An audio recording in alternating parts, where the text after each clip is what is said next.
We are live. Where does yesterday's future, which is already here, meet today's future, which is about to happen, and tomorrow's future, which could be just minutes away? I found my old Movado. Welcome to Technology Revolution, the future of now, where host Bonnie D. Graham asks savvy futurists for their predictions about the tech-driven trends that are shaping our future right now. Here's your host, who will take us into the future of now, Bonnie D. Graham. Thank you to the voice who gets me on the air. I'm Bonnie D. Happy to be here. I have a well, every show is special every week, you know that, but I have a very, very special group of panelists today. They are the people who have the nerve, the guts, the grit to start something from scratch. They may have worked for other people in the past, but they said one day, I have an idea, I have a mission, I have a goal, I have something I want to do, something I want to give to the world. And they did it. And it's not easy. And we're going to speak with three founders.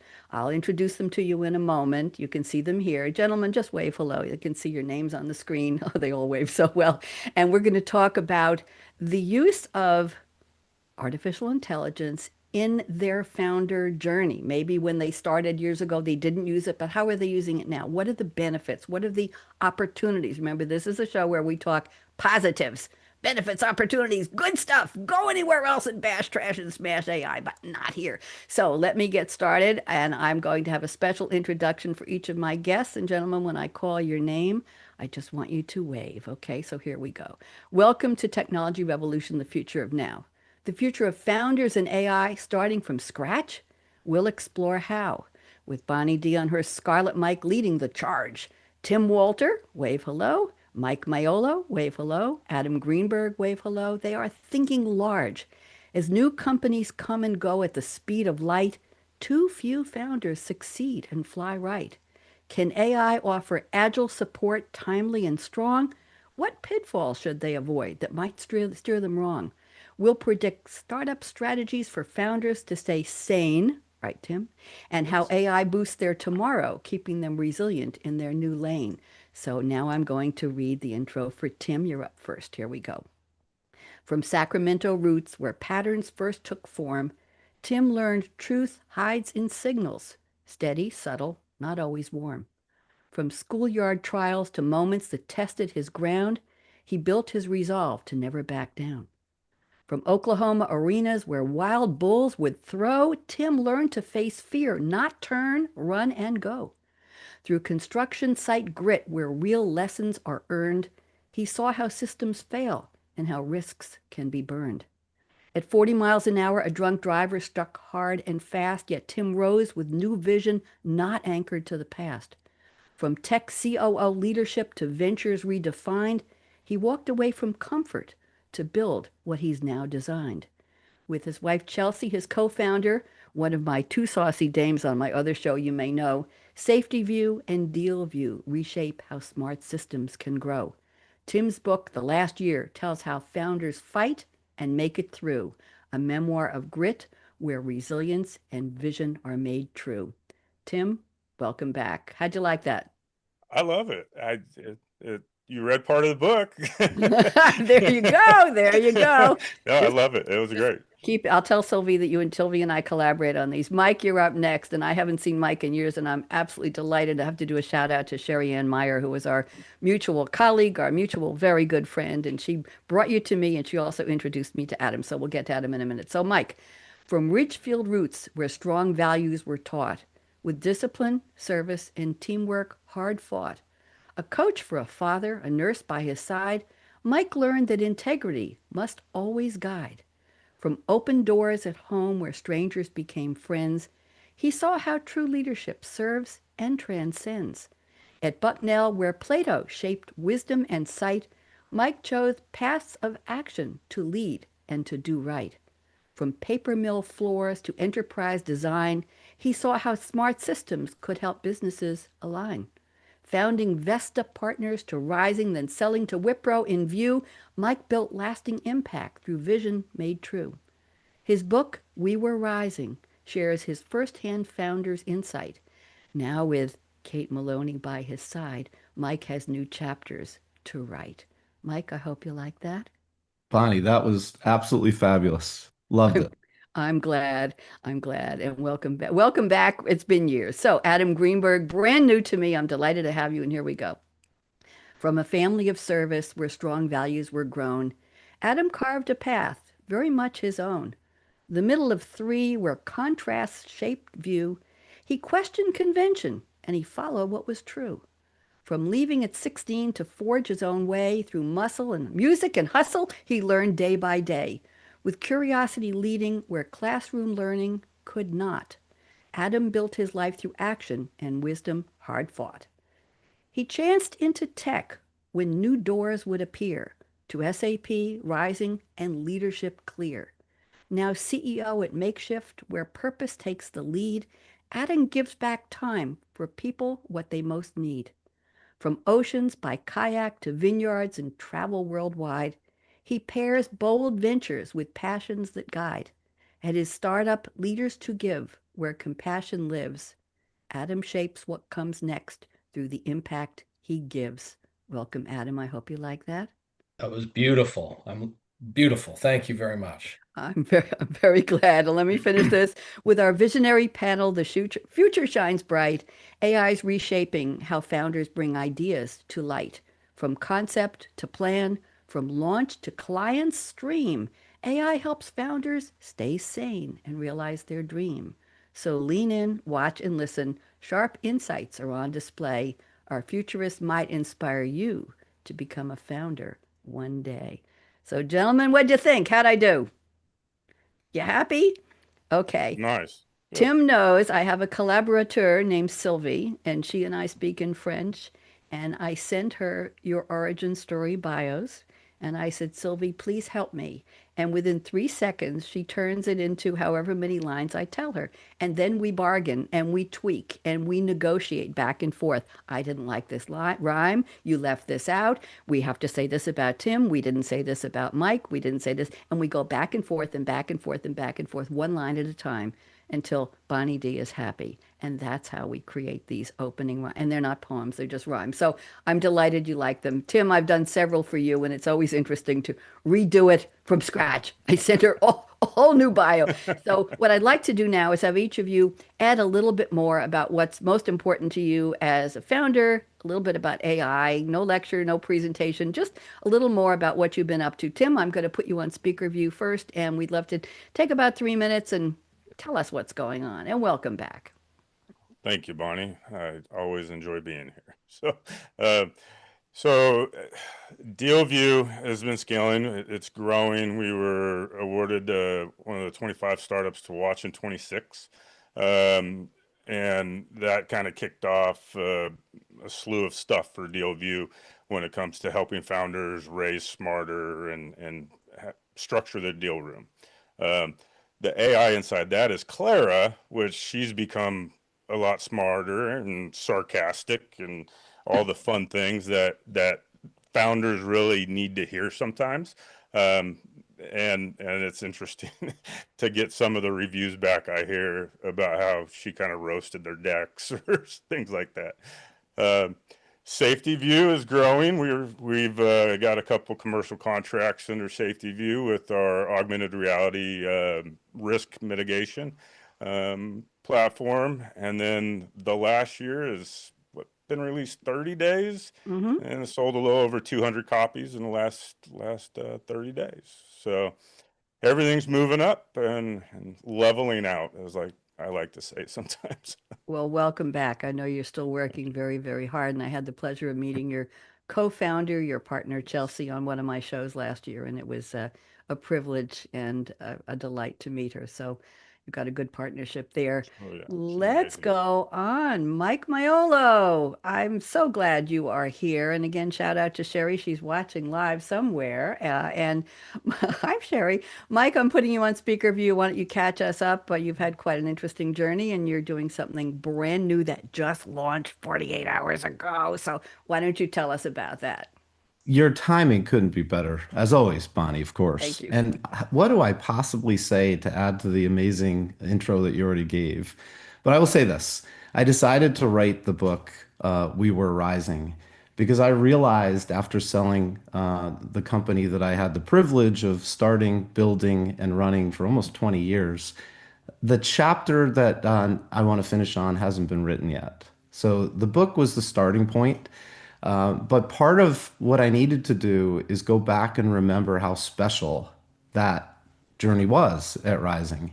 I learned that as a leader, all you can do is give people an opportunity, and what becomes of it is 100% based on the commitment those people make and the drive they have to do something special.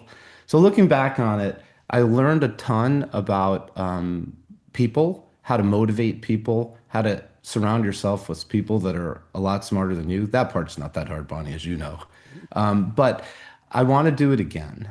But I also want the people that helped build Rising to read how much I appreciated the journey with them, the clients, the partners at SAP. It was just an amazing chapter of my life. So the book's doing well. It just launched, but the next chapter of my career is just starting. I joked about your timing, but I've been on the board of a company, a PE-backed firm called Mosaic Consulting Group. They're in the UKG space, supporting UKG as a software platform, much like Rising did SAP. And I'm actually helping them launch an SAP practice, bringing together many of the wonderful people from Rising that wanted another chapter of their careers to go back. It's not a Rising 2.0, but what it is a chance to learn from the good things we did and finish with some really great things. And then you mentioned Kate Maloney. I never thought that I would get married again, but in August I will. So I'm blessed to have Kate in my life and two wonderful kids, Gabe and Anna. Gabe launched his first AI company called Virgil AI last year. He's in college still. I was trying to improve upon my beer chug time when I was in college. I wasn't launching an AI company, but both of them are doing incredible things. So the rest of the chapters will be written watching and being amazed by what those guys do. Bonnie, thanks for having me. Oh, lovely. And would you please tell people briefly what Kate does? I know she has a very important position. Yeah, she is funny that I worked for Wipro for a couple of years after they bought Rising. She is the executive director of the foundation in the United States that Infosys has and does an awful lot to give back and help teach and train kids around the world how to use AI and things like that. Thank you. You're going to get her to come on a show with me soon, okay? Oh, she would love to. After the She's a wedding. lot more eloquent than her fiance, by the way. I, I don't think that would be possible. You're doing great. Sherry will Thanks, be Bonnie. very proud of you. And now the newcomer, I just met you, 22 minutes ago, Adam Greenberg. Delighted to have you. You've got a different type of a journey and a different type of founding story. So I'm putting you on speaker view. Why don't you fill us in with some details? Welcome, Adam. Thanks very much, Bonnie. And first, I just want to say how inspiring it is to be on a panel with guys like Mike and Tim, who I've always aspired to be like, to that level of success. So it's great to be here. I want to talk a little bit about leaders to give, but it weaves into the story of my business career as well. I've been very fortunate. I've had a great career, and I've served in a number of different roles from enterprise sales executive into the enterprise executive management space, even with great companies like Rising that Mike led. But I always felt like something was missing for me. And in talking with others, I always felt like something was missing for them too. It wasn't the rewards of a great career. It wasn't the intellectual challenge of trying to solve problems for customers or trying to dig into to the latest trends in technology. It was something inside, something missing, and it was a sense of purpose. And so Leaders to Give was founded to do just that. It was founded to empower and inspire others to be able to solve some of the problems that we see in the world, and to take hands-on action to be a part of solving those problems themselves rather than expecting others to do it.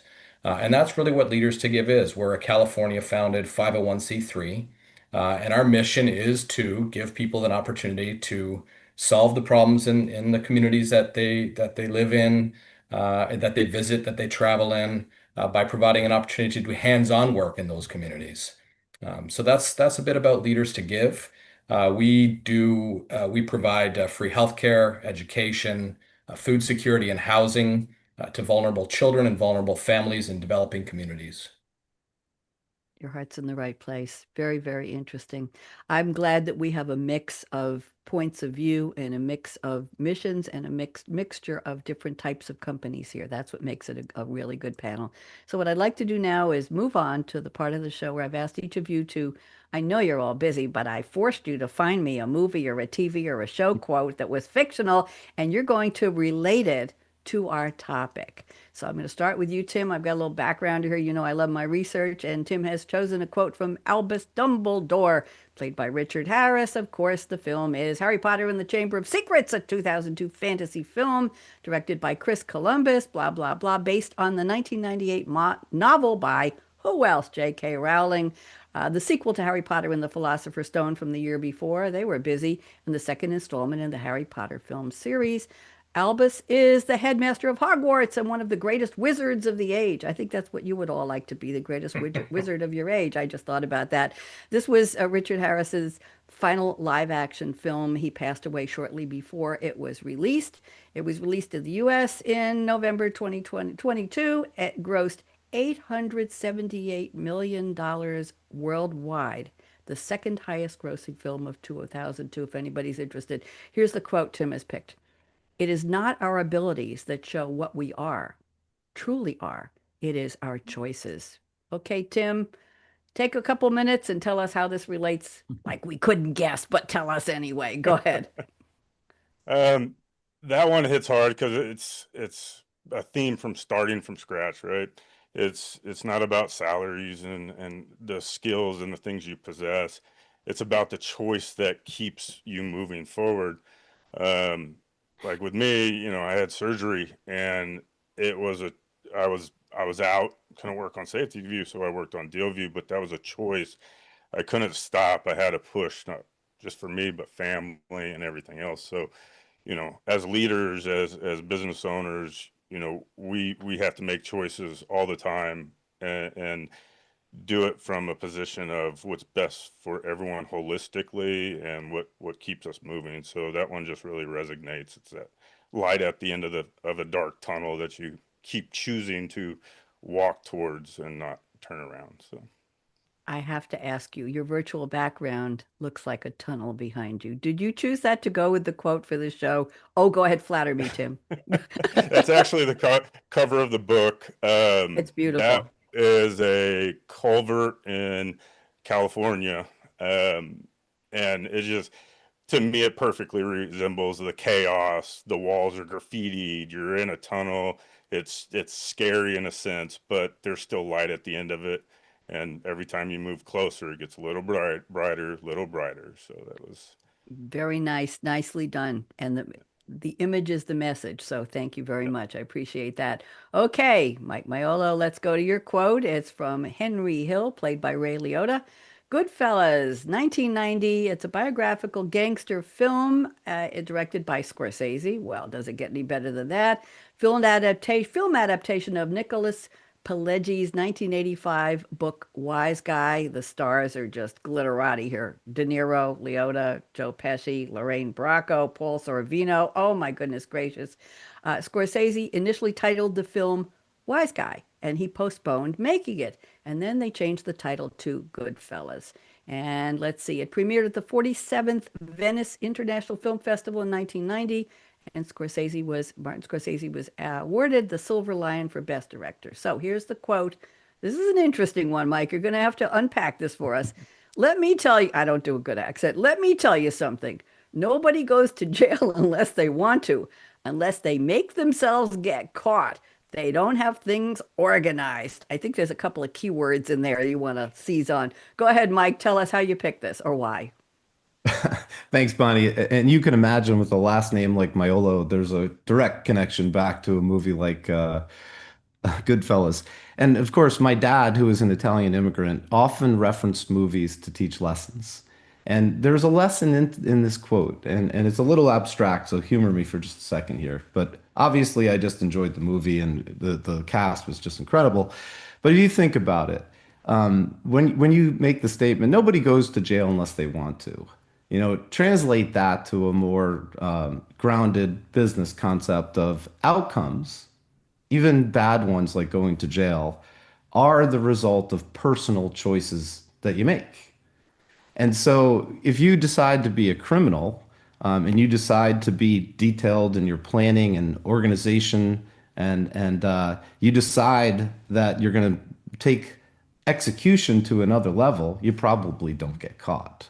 But that's not the lesson I'm trying to teach people is to be criminals and don't get caught. Thank you. But attention to detail, discipline, and being organized are part of the recipe for success, whatever you're trying to do. And getting caught, think about it, frame it this way. It's a failure of execution, not a failure of strategy. So in our worlds, what we need to do, and Tim sounds like he's written about this, is you have to have a good plan, but you have to execute against it really well. And that is how you stay out of jail.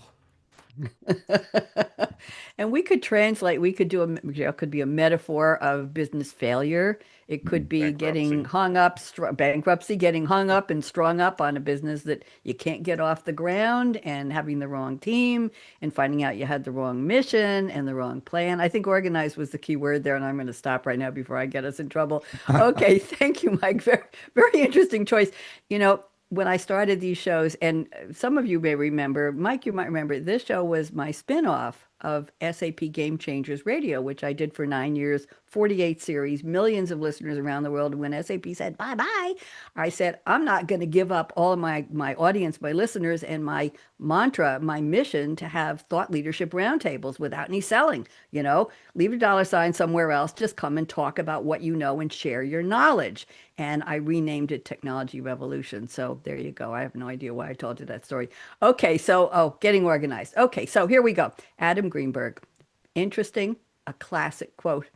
Gandalf, played by Ian McKellen, The Lord of the Rings, The Fellowship of the Ring, 2001, the first installment of the trilogy of epic fantasy films. Gandalf sends a poem called The Riddle of the Strider, with the line I'm going to read to Frodo, played by Elijah Wood, to confirm the identity of the mysterious stranger who would eventually help them save Middle-earth. The line is also in a song featured in The Rings of Power. And here is the line. By the way, Lord of the Rings is directed by Peter Jackson, based on the novel by Tolkien. We all know that, blah, blah, blah. Okay, here's the line Adam has picked. Not all those who wander are lost. I think the three of you got together and picked quotes that were going to all dovetail beautifully, and you're going to make me say that. I think so. Adam, I'm putting you on speaker view. Would you please tell us how you picked this? Yeah, for sure. And it was interesting listening to the other quotes, how similar they were, and it wasn't rehearsed. Um, it's a little bit like my own career that I found that I didn't have an end goal in mind. I didn't start in my career after school and think I want to be a CEO. I was wandering, but I wasn't lost because I was purposefully enjoying every step along the way. So that quote really comes alive to me as well, and that whole story raising my daughter. I would remember wanting to go on a hike with my daughter and trying to get to a spot. I want to get to the waterfall, but she's, a little girl and she's going at her own pace. And I had to learn not to focus so much on the destination, but to focus on the journey and to be present and to enjoy the moment. Doesn't mean you're not accomplishing the same thing as when you get to the destination. And that's why that comes to life for me in business and in life. Very nice. Nicely done. You all picked very classic lines. I think we could write them. Tim, are you still taking openings for graffiti on the wall behind you? I think we could get somebody to scroll these. You didn't know I was going to say that. Scroll these three quotes on the lines there because they really matter. And thank you, gentlemen, for picking such meaty, such interesting quotes. Very well done. Now we're going to go to the predictions roundtable, and here's what's going to happen. It's a free fall, basically. Adam, don't get scared. I'm going to start with a prediction from Tim. I will read it. I will ask Tim to unpack it, take a couple minutes, and then I'm opening it up around the table, and I'm going to ask Mike and Adam to comment. Now, Tim's a nice guy, and I think he's okay if you disagree with him.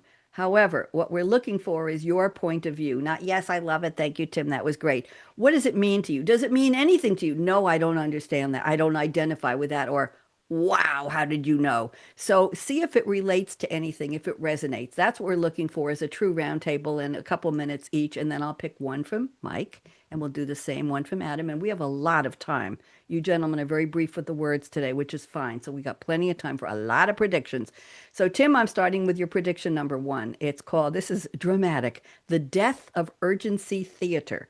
Tim predicts AI will, Adam is saying, AI, I'm watching you. Adam, AI will eliminate manual diligence scrambles, replacing 3 a.m. folder organizing with autonomous auditing that proves deal readiness up front. That's packed with so many keywords, Tim. I think we need a glossary here, if you don't mind my saying so. So why don't you unpack it? I'm putting you back on speaker view, and then I'll open it up to the gallery, and we'll see what the gentlemen have to say. Tim, go. Yeah. So, I mean, when we were building Safety View, a lot of what I found in my own world and now in other founders, I'm an EIR for the area, is people don't understand where things go, what's going to kill the deals. And AI is allowing us to move at such more faster pace nowadays.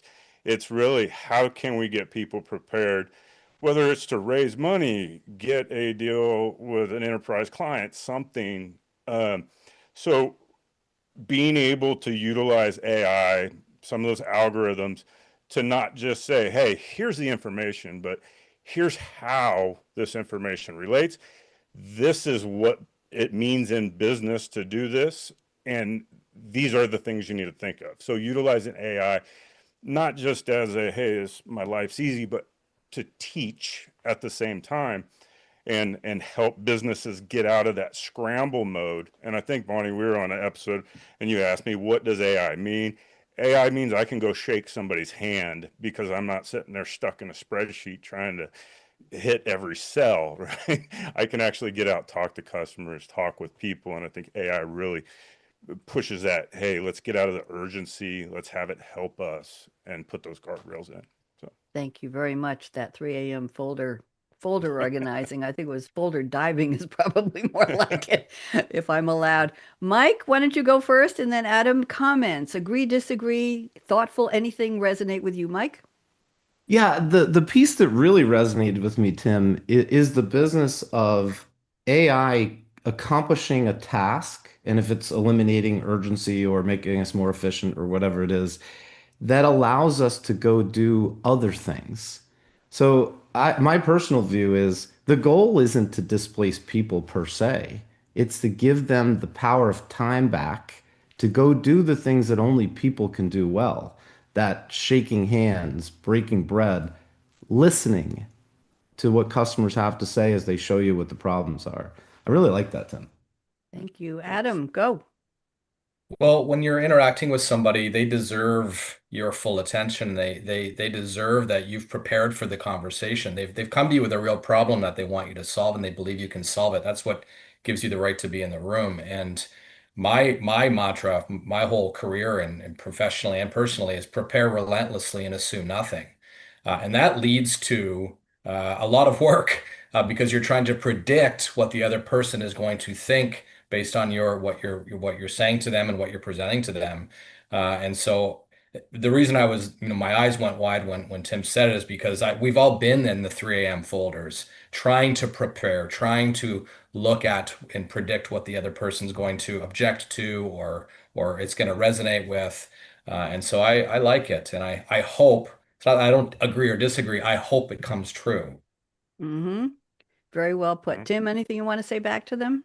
No, I think they echoed exactly what I was talking about and pulled the signal out of it, and because that's really what that, being able to be efficient and prepared, right? And prepared at once upon a time was hours in folders, Right. spreadsheets, PowerPoints, and even if I can get 80% there with AI, now that means I spend 20% of my time digging and now everything else becomes about the relationships. So There you go. It is relationships. Very, very interesting. Thank you, Tim, for that starter. And Adam, I just wanted to reflect on when I read your bio, it talked about giving people back their time. Was that something that resonated with you in terms of one of the missions of one of your organizations? Absolutely. I mean, when I took the CEO chair at Makeshift, the focus was all about delivering software. And when we drilled into it, and I met with the team, and I met with our customers, and I met with our partners, what I learned was that's not really what it's about. It's about giving people time back. And why do people want time back? It's so they can focus on what really matters. And what really matters is different for everybody. What matters to the business is one thing. What matters to the individual is another. So yes, it resonates strongly.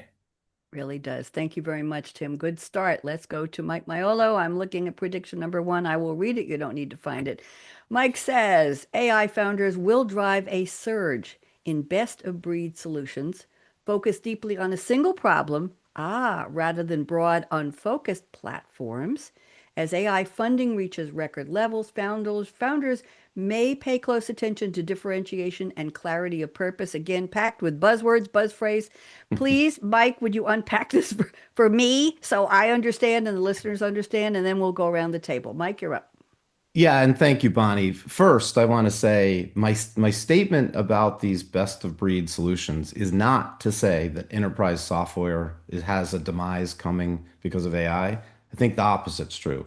I think that those enterprise systems are the data source of all of the real life stuff that's happening, and it'll be a great connection between the enterprise software platforms and various AI tools. That said, the reason I believe that there'll be a focus on very specific solutions that solve a very specific problem rather than a broad case is that AI, among all the many wonderful things that it can do, will help us build software faster. We can address a problem in market time. You know, one of the problems in the past is by the time you identify a problem and spend years building code to address it, the problem has shifted already. So the new world order will be you focus on a very specific problem. And here's an example. There's some really incredible AI solutions coming out to help entrepreneurs build strategic plans. Think about the what Tim and Adam were talking about in terms of these 3 o'clock in the morning exercises. Writing a strategic plan without a training in how to do so is difficult. Now, with a simple idea that you're trying to present to solve a problem, you have an AI solution that can write a strategic plan for you, and not only write it, but help you determine if it's good enough. Is there enough of a market to really supply a new solution? So I think that's really the point of the commentary, not that enterprise software is going away. I hope not.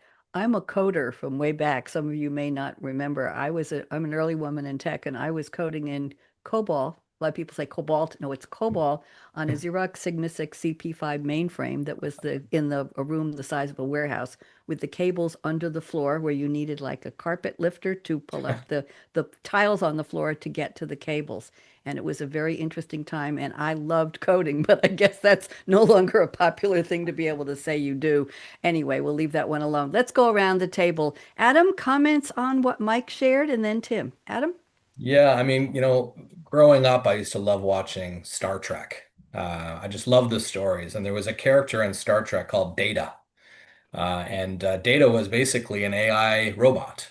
And I always thought, imagine having the power to ask Data anything and get an answer instantly. And that's really the beauty and the power of AI. It's kind of what Mike's talking about. It's an agent that knows everything and can give you instant access to the information. You still need to ask the questions though, and you Hmm. still need to personalize the answers in order to apply them to the outcome you're trying to achieve. So I think Mike's right on the money, no surprise. And you need to train it. You You need to need to train it. you need to give it the knowledge to give you back the data that you think you want, how and when and where you want it. I think there's a Agreed. lot of parts to that loop. Tim, talk to us. What do you think? yeah, I think that was a good point, Bonnie. You have to train it The- and understand what AI is actually doing. behind the scenes, or at least have a high level of it.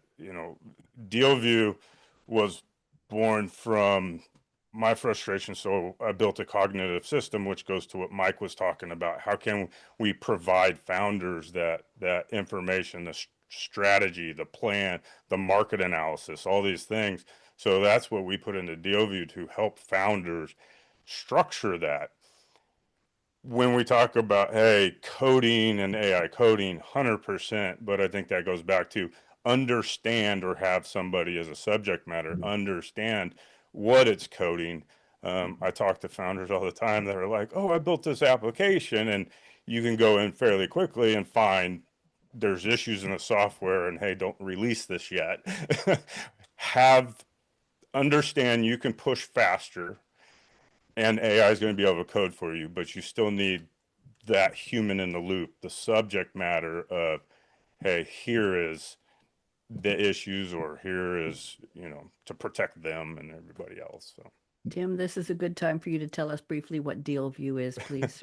Go ahead. DealView is a cognitive substrate I developed that has over 1,300 investors, mentors, advisors, memories loaded at its core. It dreams at night. It goes through and deletes things and adds things. It's a full cognitive system for one purpose: to help founders raise capital, structure their data rooms. We also have an investor side of it.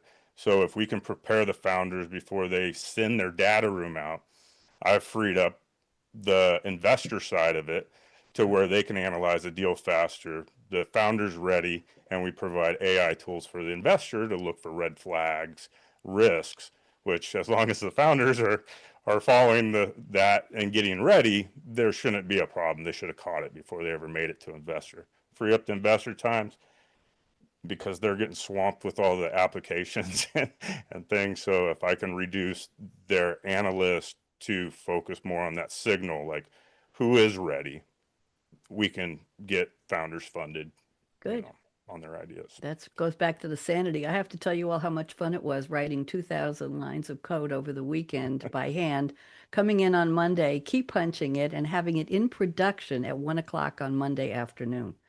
That's how I was writing code. That's how I dove deep into top-down COBOL programming for major reports for the Community College Division of the state of Oregon. That's what I did.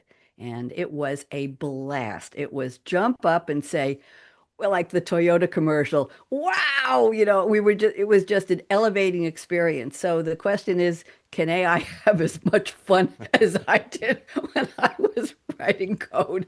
I still think it's great. And people say there's no creativity in that kind. Of course there is. Listen, you all started out with a blank page, right, Tim? Right, Mike? Right, Adam? With a blank slate, a tabula rasa, if you will. They say that's how our brains start, although I'm not sure. And and you had something, you decided there was a goal, there was a mission, there was an endpoint you wanted. You weren't sure what it was, how to get there, what it was going to look like when you got there, and how you're going to change it. But so programming was just me, somebody saying, I need a report that does this, this, and this.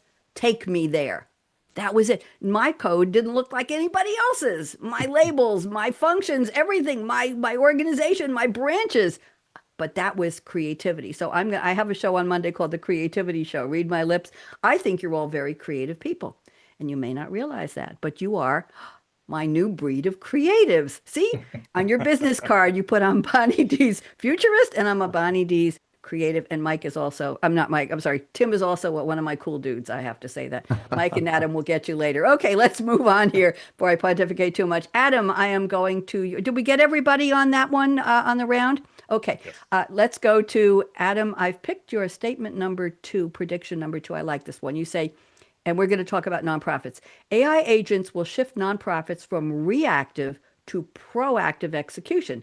Instead of reviewing reports after the fact, AI will predict donation slowdowns before they happen, explain why, and recommend or even take corrective action in real time. That is a powerful prediction. Adam, putting you back on speaker view, tell us a little more, please.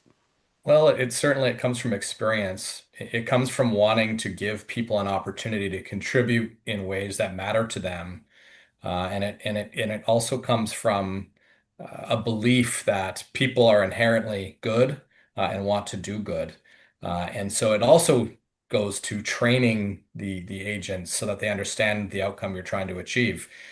We see in Leaders to Give all sorts of, peaks and valleys of giving. And we've learned over time that they happen as a result sometimes of world events. You'll see something in the news, it'll touch you, and it'll cause you to reach out and want to give generously to support a cause that's close to you. And so I believe that instead of us reviewing these things after the fact as humans, when we meet on a monthly board meeting and why was there a peak? Why was there a valley? We believe that the AI agents, if they're trained properly, will be able to give us real-time insight to say, hey, now's the time to do some outreach. These are the things that have mattered to people the most in the past, and even proactively take that outreach for us. Can we push that one out and make it not just donors, fundraisers, contributors to investors so that Tim and Mike can talk about it? Is that okay? Mike, you're nodding. Anything about being proactive and understanding where the investors are or are not coming?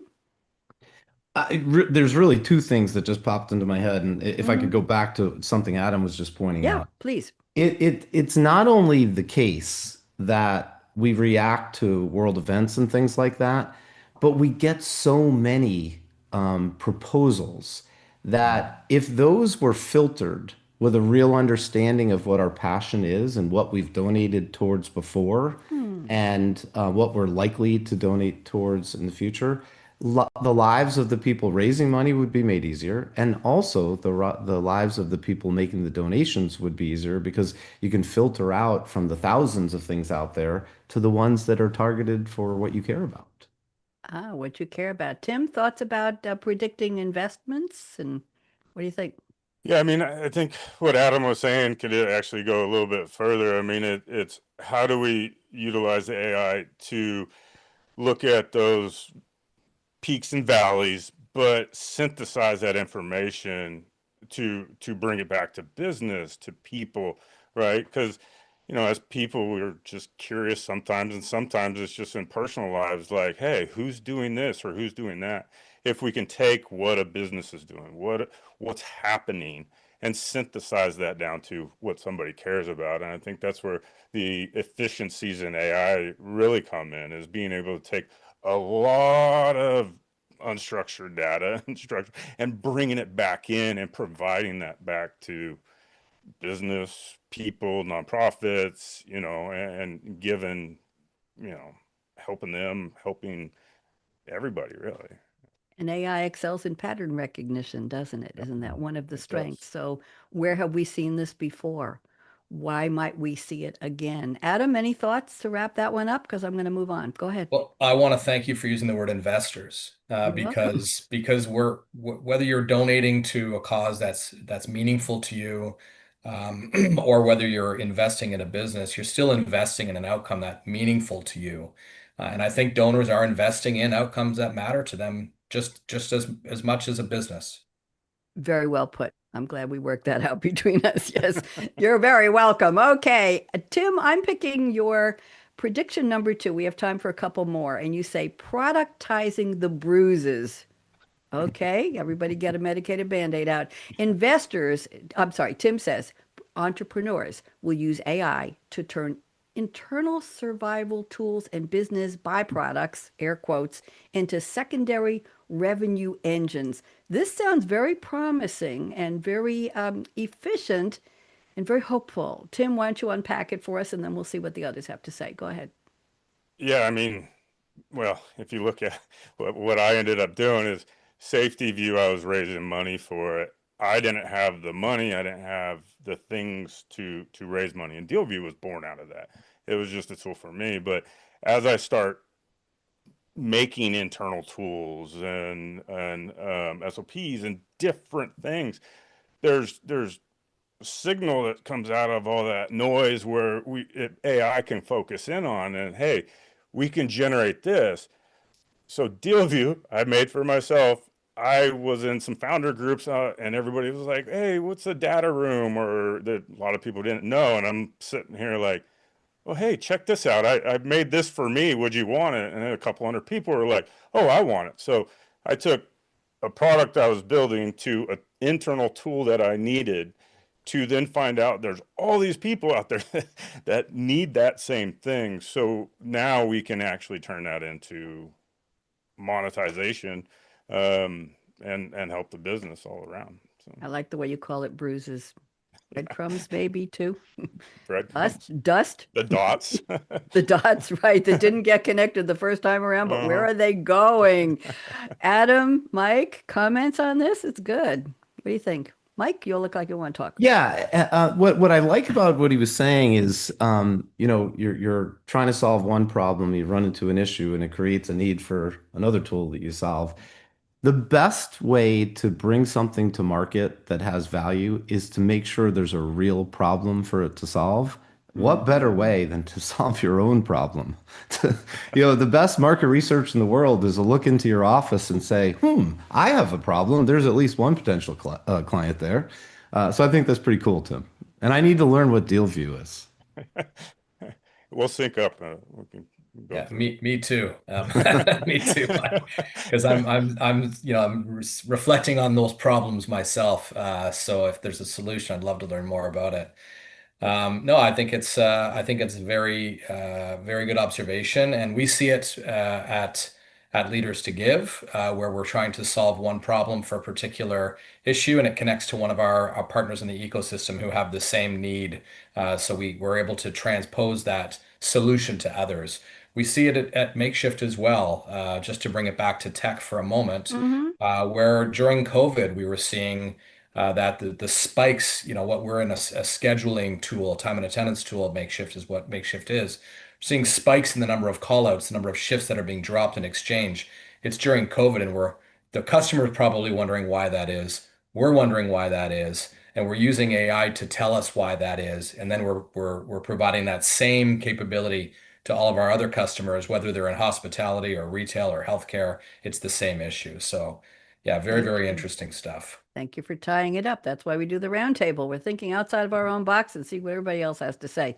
Mike, I'm going to squeeze in one more prediction briefly, and let's see if we can cover this. We've got about 6 minutes left. So, number 4, Mike says AI founders will need to rethink value creation as AGI replaces tasks. Business built solely on easily replicable AI-driven models risk becoming disposable. Enduring founder-led companies will focus on trust relationships, there's that word again, and long-term client value, not just automation. Very well said. Mike, unpack 2 minutes, and then we'll quickly see what Adam and Tim have to say. Yeah, Bonnie, I think the most important theme and what I was trying to say here is back to when we started and we were talking about how AI frees up time to repurpose our time. And this is part of the point here is automation is essential. And 3 years from now, maybe not even that far off in the future, things that we used to do in a manual way with employees, we won't even remember that we used to do it that way. You think about testing code. You were talking about your own experiences before. The manual effort of writing and testing code is bonkers. And now you can use automation and do incredible things, but you still have to point the solution in the right direction. And what I mean is companies that succeed in the future will still, with elite AI, be based on the same fundamental principles of trust, building relationships, and solving client challenges. Because all the AI in the world won't make you any different than anyone else. It's going to level the playing field in certain ways. So I think that founders will have an opportunity to, and will have to really figure out how to get closer to the client, build those trusted relationships, make sure that their employees are passionate about solving those problems, and then use AI to execute and be able to automate the things you can automate, but really handshake the things you need to handshake. I think the best new companies 5 years from now will be tech enabled, but they'll be foundationally about having elite employees with a passion for solving client problems. I think you just gave us a primer or a primer on Startup 101. And you know what? Instead of having Adam and Tim comment back, since we only have about 4 minutes left, I'm going to take that as your statement, Mike, to founders, because in my opening, I said maybe somebody watching or listening will be inspired by any or all of you to become a founder on their own. So I'm going to go to you, Tim. Any message for new founders, for people who haven't even thought of something they might want to found? I think that's the verb to use. 1.5 minutes for you, and then Adam, and then we'll wrap up. And I have some great music we're going to dance to. Go ahead, Tim. What do you think? I think everything everybody has said on this needs to resonate with how you utilize tools and from the personal relationships. Once upon a time, it was all about relationships. Then technology came in, then it was all data. We're shifting that back to relationships. I think founders need to realize you need to have the handshakes. You need to build the relationships. You can solve a problem, and we always tell people, hey, do your discovery, right? That is so you can identify that problem, find that problem, have those conversations, and make sure you're doing it for those people. Some founders get in a trap. Oh, this is a cool idea. So, do it with purpose, do it with identifying the problem, and hold on for the ride. And would you say embrace AGI, embrace AI along the way? I think embracing AI, you have to now. That's what I'm looking for. Yeah. Thank you. Adam, 2 minutes, go. Well, I have the privilege of doing some leadership teaching as a guest speaker at Simon Fraser University BD School of Business. I'm also a father of a daughter who's in high school and looking at university and looking at her career down the road. And AI is making a lot of people very, very nervous. My message to all of them is that people, and it's exactly what Mike and Tim are saying, people are becoming more important, not less important. The interactions we have with people, the trust we place in people, the connection we make with people is becoming more valuable, not less. So embrace AI as a tool to do all the things that these great leaders have said that it can do. But be your authentic self, go out into the world and prosper. And be a human being. I will tell the three of you, there was nothing more thrilling than having an abend on a program and going in and looking at this thick of green bar paper and going into the core dump and finding the address of the instruction that bombed.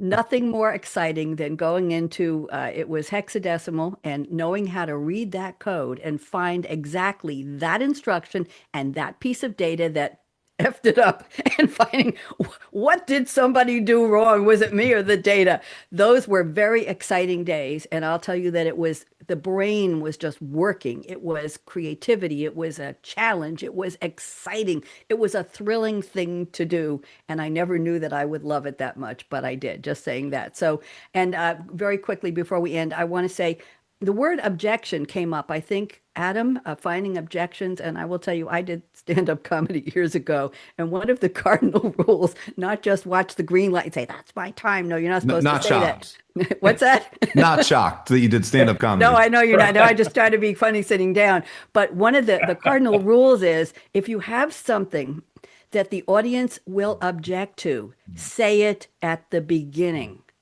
When you walk on stage, yeah, that nose has 2 zip codes. I'm coming and go. I mean, not me, but find something. Yeah, I know. I didn't have it done this week. Find something that they might object to and address it first, so you don't let them get distracted from your message. Isn't that true in business, Tim?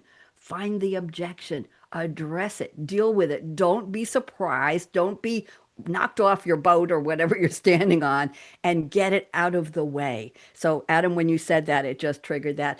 Gentlemen, it has been delightful. Can you all stay for a couple minutes after we're off the air? I have a couple questions to ask you. Give me about 3 minutes. Okay, and I want to say thank you to Jordan Henson, who is our engineer getting us on the Voice America Media Business Channel today, and a shout out to Sherry Ann Meyer, who I think has been watching us, and she probably is. There's one number on the live stream there. It's got to be Sherry. There we go. I'm putting on the music from my new show, which is called Say What? Good News, and I'd love for you to dance out. Let's go. Come on, move. Oh, there you go. Good news. Every weekday, 4.5 minutes. Good news. and I created the music in AI. So there. Suno.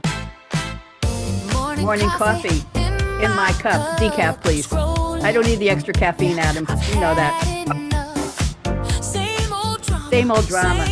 Same old feed. Flip that dial. That's what I need. Turn it up. Let those bad vibes fade. Get rid of those headlines. Hit play. Good news. We talk it out. Let's lift that mood, founders. Good people doing what they do. Feel that smile coming through. Wave goodbye.